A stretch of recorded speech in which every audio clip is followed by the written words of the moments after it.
Live from the National News Studio, Sri Lanka.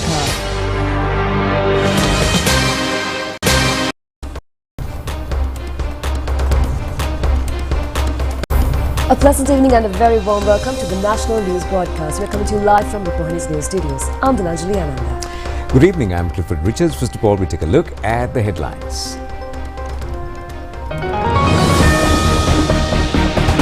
The Supreme Court dismissed the petition related to the general election date. Reforms of the Electricity Board continue. Privatization stopped. A new program arranged for online passports. Measles and rubella vaccination programs implemented in 12 districts. A rapid increase in tourist arrivals. The government is ready to purchase the maximum amount of paddy at the certified price. 279 million rupees released for the fertilizer subsidy. Lohan's wife remanded till the 7th of this month. Air pollution in Lahore increased to an unprecedented level.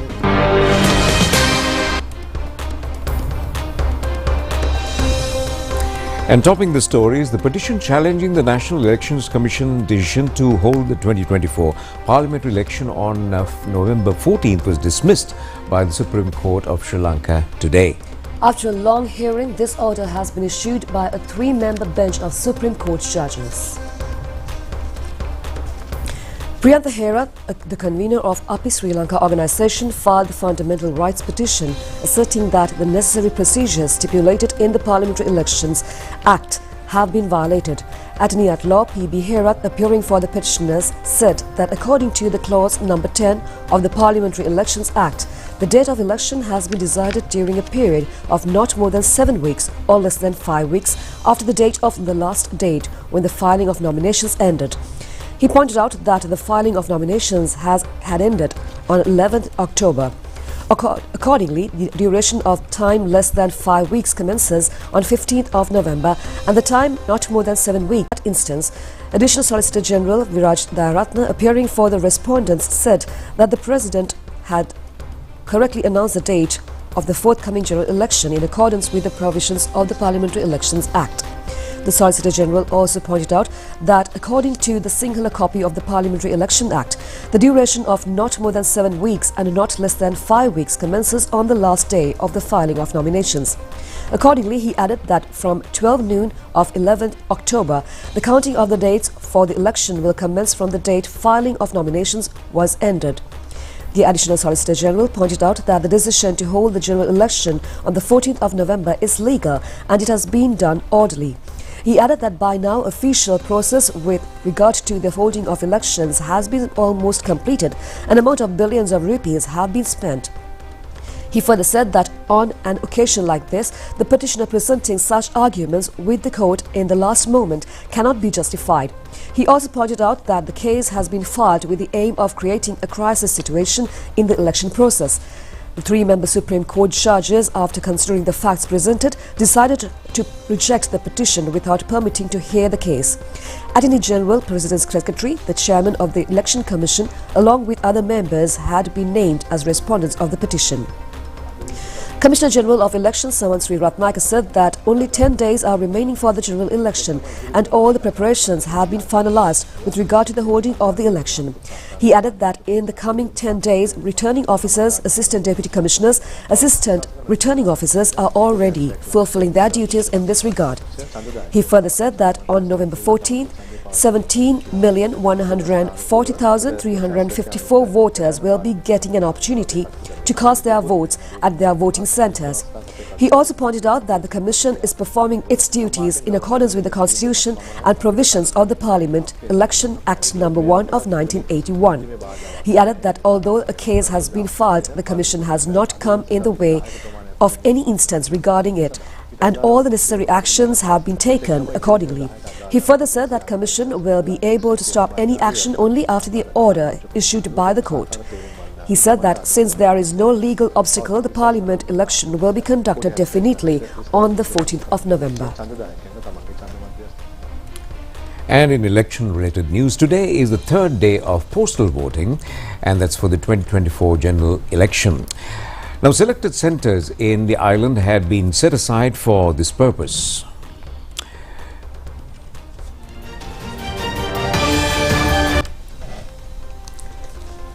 Today, an opportunity has been provided to all government officers who could not cast their postal vote on 30th of October and 1st of November. According to the Elections Commission, voters have been given an opportunity on the 7th and 8th of November to cast their vote at District Secretariat offices of their service area. Elections Commissioner General Samanshu Ratnayaka says 22 ballot papers will be issued on a division basis. He added that there was no possibility to print the ballot paper in a single line since the number of political parties and independent groups contesting has been increased. Accordingly, except in 3 districts, in all other electorates, the ballot paper will be printed in 2 lines. He added that at the bottom of the ballot paper, it has been mentioned the number which can be allocated to contestants of political parties in the concerned districts. Accordingly, the voter can mark in front of the name and the symbol of the political party, or cross can be marked on the cage as well.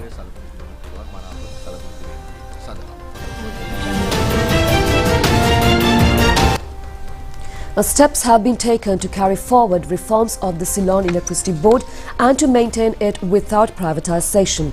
The aim of this is to enhance the quality of the service and to maintain a high standard of consumer satisfaction. The Ceylon Electricity Board has mentioned these points in a communique released today. With the guidance of the Ministry of Energy moving towards a people-centric energy transition at the dawn of a new Renaissance era, an online awareness program on the electricity sector reforms was conducted by the Chairman and the Board of Directors of the Ceylon Electricity Board recently for the entire CEB staff. Attention has been paid to conduct the reforms in order to increase the quality of service, maintain high standards in customer satisfaction, make reasonable profits to the organization, ensure high return to the social economy and to improve the living standards of the employees. CEB had to adapt to a reform process proposed by external mechanisms last year as a result of non-implementation of internal reforms within the board for decades. However, a great opportunity has risen to carry out proper reforms in the energy sector in line with the social transformational mandate received by the current President of Sri Lanka. It has been emphasized in the concerned discussion to compulsorily revise the Electricity Act.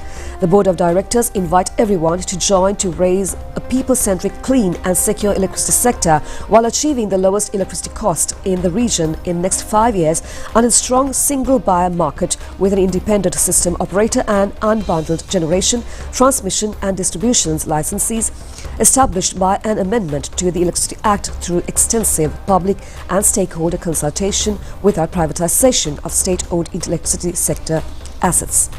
A proposal was also made to form a committee representing employees at all levels to get the active contribution of everyone for the future initiatives taken by the Ministry of Energy. The Department of Immigration and Immigration says that a date can be set aside, that's to get the passport, from the 6th of this month, and the Acting Controller of Immigration and Immigration, Nilusha Balasuri, says that a date can be booked online, that's through the official website of the department. The Acting Controller of Immigration and Immigration, Nilusha Balasuri, says that under the system, applicants can access the department's website and get a date. She said that under this booking, a limited number of tokens are available. She added that if the number of tokens are over, then the applicant can book another date. Nilusha Balasuri says that under the new facility, applicants can get a date at any time of the day from any place. She said that from the 6th of this month, the online system will be available, and she further says that if anyone has an urgent need to get a passport immediately, he can come to the department with the relevant documents, and she added that there is an independent committee at the department to consider such urgent cases. The Airport and Aviation Services Sri Lanka Private Limited says that there is a 48% increase of foreign tourist arrivals into the island compared to the number in 2023. 41,370 flights have landed in the island from January to September this year. During the first 3 quarters of this year, 1,465,399 tourists have come to the country. The aviation company says that 27 aviation companies have maintained flights to Sri Lanka from 43 cities in 25 countries. 26 leading airlines have maintained flights to Katunayake International Airport. Airport and Aviation Services Sri Lanka Private Limited says that they have also sent flights to Jaffna and Mattala international airports. These flights can be categorized as luxury, normal and low-cost flights. Meanwhile, Sri Lanka Tourism Promotion Bureau says that the maximum number of tourists have come from India. It is 36,417 and a percentage of 26.8. 10,367 tourists have come from Russian Federation. 10,206 are from United Kingdom and 9,217 are from Germany. 8,307 foreigners have come to Sri Lanka from China. Within the month of October, 6,523 have come from Australia and 4,685 from France. 135,907 tourists have visited the island in October. The maximum number of tourists within this year so far have come from India. It is 322,973. England is at the second place with 146,670. 137,599 tourists have come from Russian Federation. There is a numerically increase daily in the number of tourist visits in the country. According to the Airport and Aviation Services Sri Lanka Private Limited, there is an increase of tourist arrivals in each month of this year compared to the last year. Foreigners are more interested to select Sri Lanka as a destination even amidst the tense of war situation in the Middle East region. Economic downturn in Europe, high airfares and service charges. Sri Lanka has also become an attractive tourist destination due to the clean and free coastal belts, ancient archaeological sites, mountain hiking, isolated environmental zones, indigenous cuisine and significant hospitality of Sri Lankans. A media briefing that's to inform the media of the recent fuel price revision was held in Colombo today. Chairman of the Ceylon Petroleum Corporation, Janaka Rajakaruna, says that there is no possibility of deciding the fuel prices at present except the scheduled price formula. The chairman of the Ceylon Petroleum Corporation, Janaka Rajakaruna, says that when the prices are decided without a price formula, it becomes a politically motivated decision. He said that when an election comes near, the government can reduce the prices. He said that it was the system of the previous governments. He added that the final result was the loans of the Petroleum Corporation increasing up to 3 billion rupees. He says that as a result of selling fuel at lower prices, the corporation ran at a loss. He said that then the previous government called private companies to engage in fuel trade in the country. He said that now the Ceylon Petroleum Corporation is unable to act independently. He added that at present only 95 petrol and super diesel can be reduced according to the prices of the world market. He said that due to the war situation in the Middle East, prices of crude oil are increasing. He further says that therefore the government cannot reduce the prices. And he said on the other hand, according to the agreement signed with the private fuel suppliers, the government is bound to pay damages to the companies in case of a loss due to a forceful price reduction. And therefore the government cannot reduce the fuel prices arbitrarily, he says. The special measles and rubella vaccination programs are effective at 12 districts in the island from today. The Health Ministry has started this program with the aim of eliminating measles from Sri Lanka. The measles virus is considered as the most spreading virus in the world. It usually spreads as a pandemic throughout the world in 2 or 3 years intervals. Many individuals get infected with this virus prior to properly vaccinated. Doctors pointed out that infants and children under 5 years are vulnerable to this virus and at times some are succumbed to the disease. According to medical experts, 2 million individuals lose their lives annually due to this virus. The World Health Organization certified Sri Lanka as a country free from measles in 2019. However, a minor pandemic situation was visible in Sri Lanka in 2023 again. This virus is spread by people visit the island from foreign countries. If the infants are not given the both doses of vaccination, they are vulnerable to the disease. Chief Epidemiologist of the Ministry of Health, Consultant Dr. Hasda Pereira, said that about 1,000 cases have been reported in Sri Lanka since 2023. He said a majority of cases are from the age group of 20 to 30 years. He said that, in addition, infants below 9 months who have not been properly vaccinated are also vulnerable to this virus. Therefore, the children who are not vaccinated may have short-term and long-term side effects. Short-term side effects are acute fever, flu, cough and red eyes.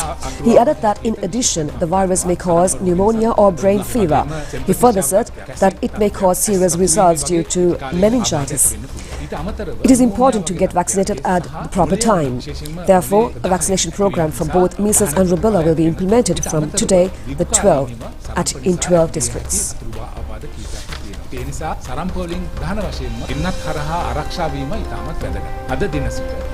The President Andhra Kumara Dissanayake says that the government has planned to purchase the maximum amount of paddy harvest at the upcoming Maha season at the certified price.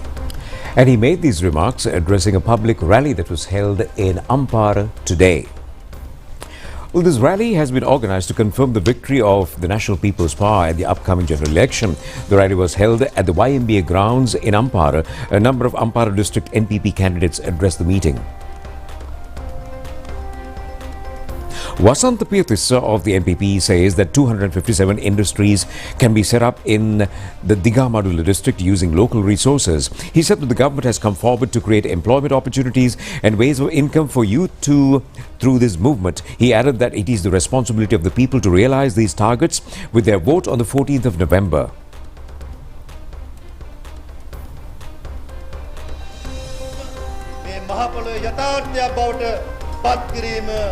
November 14 පස්සේ ආරම්භ කරනවා සහතිකයි. President Andhra Kumara Dissanayake further says that the paddy cultivation will be strengthened so to meet justice for both the farmer and the consumer.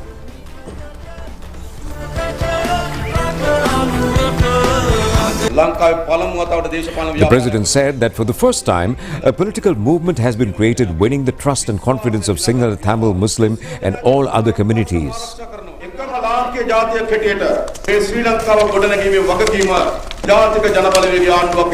The President said that the rights of the people will be secured as one Sri Lankan nation. He said the National People's Power will be accountable for the building of the Sri Lankan nation. He added that the government will create a system to benefit both paddy, farmer and the rice consumer. He further said that the government will change the situation and will buy paddy from the farmers from the season. He said that the government has not purchased a single kilo of paddy during the past seasons. He said that therefore, private businessmen have become strong to control the prices of both paddy and rice. He said that the government will change the situation and purchase the paddy maximum amount of paddy harvest at the certified prices. He added that the officials have been instructed to renovate all storing places of Paddy Marketing Board and the Food Commissioner's Department before the next season. The President said that the government will empower small-scale rice mill owners. The President added that it will also mediate to sell rice through the Satasu Cooperative Network. He added that the NPP government will make this country rich. Ambika Samuel of the National People's Power also expressed views. And also, we are seeing large crowds that participated in the public rally that was held in the Badula town under the patronage of the President. And here's the sentiments expressed by Ambika Samuel of the National People's Power, saying that the Sinhala, Tamil, Muslim and all communities and the people of religious faiths should come together with one objective to rebuild the country. Samantha Vidyaratna of the NPP says that the government is ready to increase the milk production of the country, and he said that the local milk production is currently at 35% at present and the rest is imported. He assured the government will produce the total demand of milk production in Sri Lanka within the next 5-year term.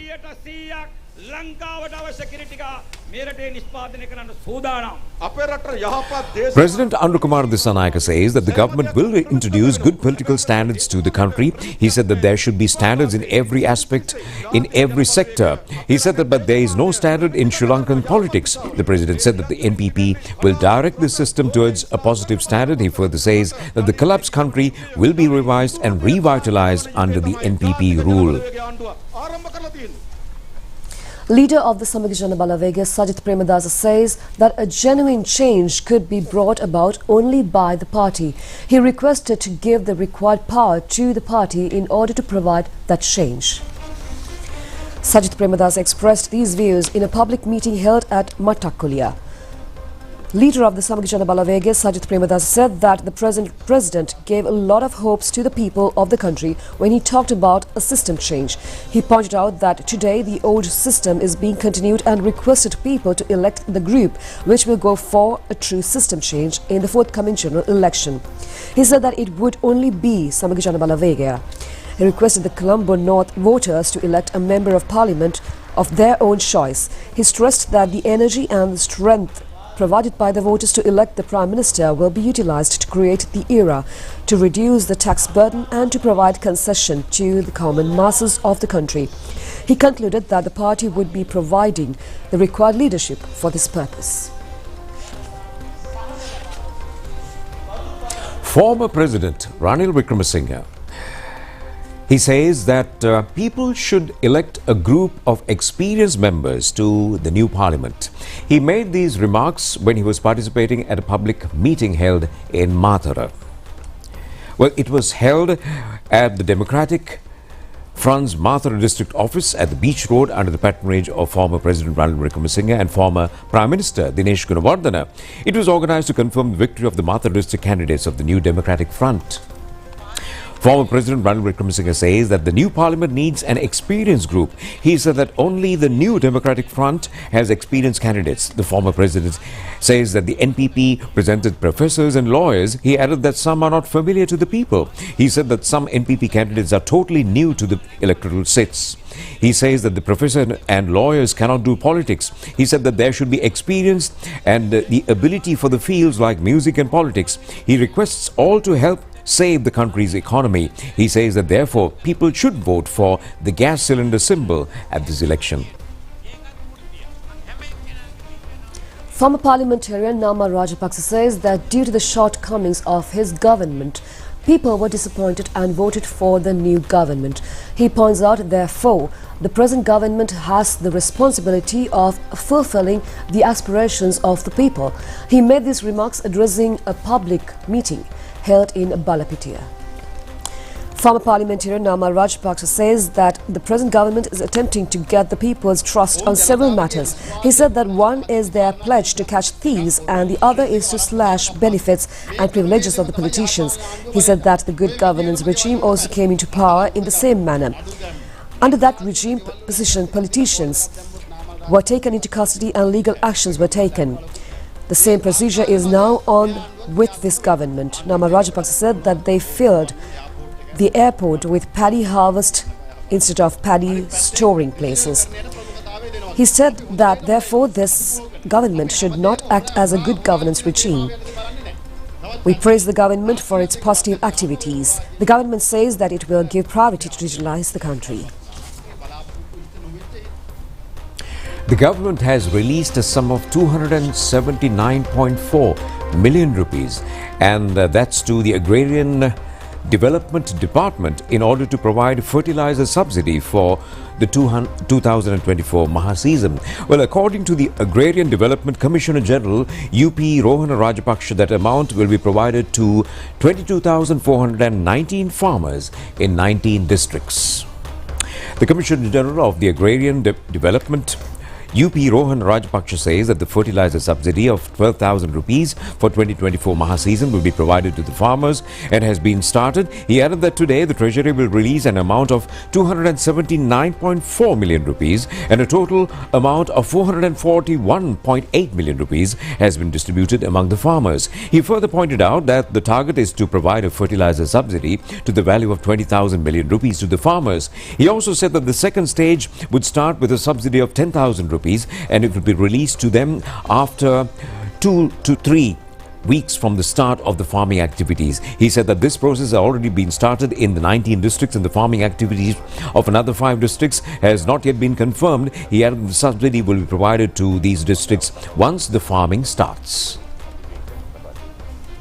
The 5th SLC AI Asia Summit will take place in Colombo tomorrow. This year's summit on artificial intelligence will focus on the theme from a vision to implementation. SLC AI Rupavahini Corporation is the media partner of this event.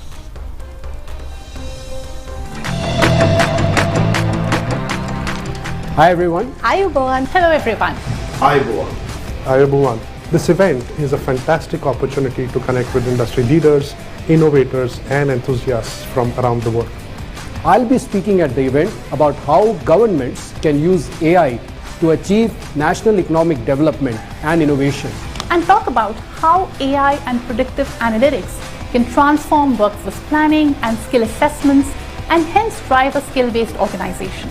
Wanted to have an engaging conversation on the impact of these use cases across the value chain. The future is now, and it's up to us to embrace it. Join us at the AI Summit and be part of the conversation that shapes our future.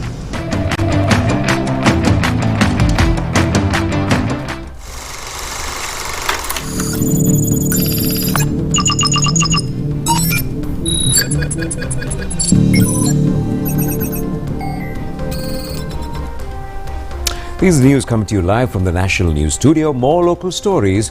Ramesh Priyajanaka, alias Manna Ramesh, who is said to be a leader in organized crimes, has been ordered to be remanded until the 18th of this month when he was produced before the Avisavilla Magistrate Court today. Well, he has been taken into custody by the security divisions of Abu Dhabi, and the CID department took steps to bring him to the country later. And Ramesh Priyajanaka has been accused of assassinations and on cases of receiving ransoms in Avisavilla and surrounding areas, and also death threats to the officer in charge of the Avisavilla Police, the South Crime Division of the Western Province, which conducted the investigations on this incident. Today presented the concerns report to the court. The wife of former State Minister Lohan Rattate, Rashtrapabha Rattate, has been remanded until the 7th of this month, and she has been accused of keeping in her possession a motor vehicle which has not been registered. She was taken into custody after surrendering to the court through a lawyer. Lohan Rattate also had been taken into custody now in connection with this incident. We take a short break. That's the end of the local stories, and we'll be back with international stories shortly.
Activities. Home to more than 14 million people, the city Lahore, Pakistan's largest city, topped the world list of cities with the most polluted air for the second time yesterday. The government is urging people to stay indoors and avoid unnecessary travels.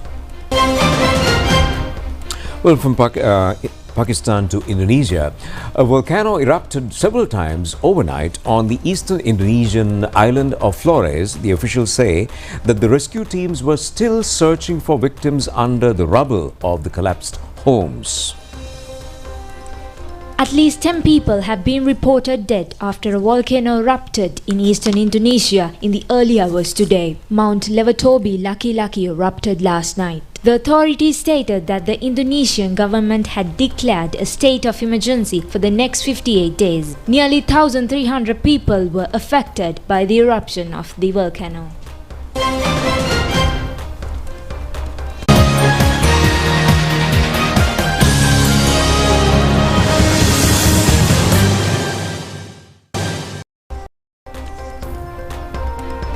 Max Verstappen of the Netherlands was able to record a victory in Sao Paulo Formula One Grand Prix motor racing tournament.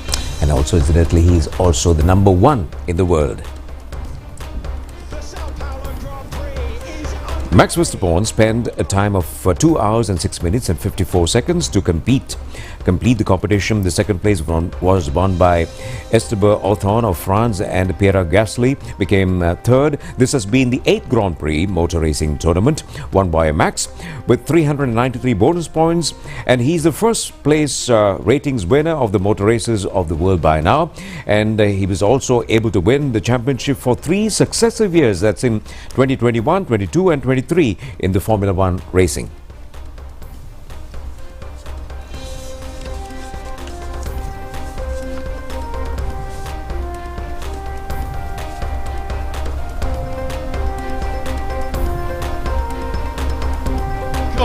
Who takes his 4th career podium, and he will be joined by his teammate for his 5th career podium, and for the first time in 11 years, Team Enstone.